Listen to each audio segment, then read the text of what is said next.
najnovšem vydanju emisiji Dobri večer Vojvodino od hostcohu u studiju, členoh kulturno-umetnického društva Žatva zo Skocura, učujete upečatki zo jih hostovanja na Međunarodnim festivalu Ornamenti u Lvove u Ukrajini prešloho vikendu.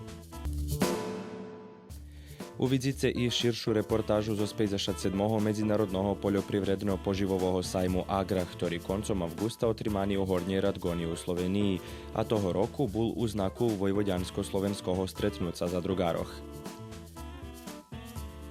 U kaštelu Eďšek u Novým Sadze šľidujúceho týždňa bude otrimaný okrúhly stol z nahody označovania storočníci snovania Ruského národného prosvitného družstva. Veci o tej podії pohutoria nám našo vyznační istoričari i naukovci.